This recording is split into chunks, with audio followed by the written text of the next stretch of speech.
For my TOK exhibition, the prompt that I have chosen is Does some knowledge belong to only a particular community of knowers?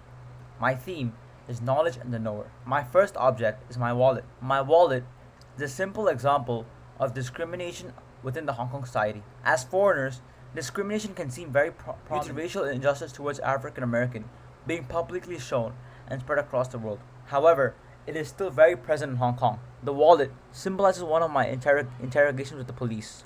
Notice how I said one of, as this has been a fairly regular occurrence for me, especially in this past year. Furthermore, the interrogations are not straightforward or pleasant, with usually 20 minutes of body checking and ID card checking with very personal questions being asked, which can make one feel very uncomfortable. However, as someone who has been checked along with a few of my fellow Indian classmates, it does take someone to have experiences to fully understand the discomfort and fear that occurs with this, and realize the struggles and hardships that one has to go through. Furthermore, the thought process behind this can only belong to a certain community of knowers, since those that have not experienced such things can only sympathize with those like me and appreciate that we are well. My second object is the song Rapper's Delight by the Sugar Hill Gang in 1979. This was the first rap song to be played on the radio. It angered many of the originators of hip-hop because it did not share the true story of young poor black men, and it was heavily influenced by disco, the white style of music that hip-hop artists were trying to dissociate from. The song was labeled as hip-hop, but through the radio, this song left the neighborhood parties of the Bronx and entered the homes of affluent white teenagers in the Upper East Side.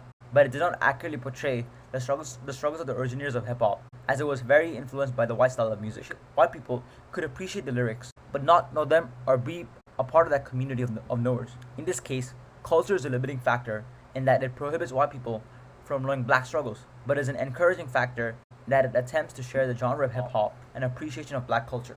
My third and final object is Ayurveda. The form of medicine was introduced as a healthy lifestyle system that people in India have used for more than 5,000 years, which emphasizes good health and treating illnesses through lifestyle practices such as massaging, meditation, yoga, and dietary changes, and the use of herbal remedies. It is assumed to be a direct transmission of medical knowledge from the god himself.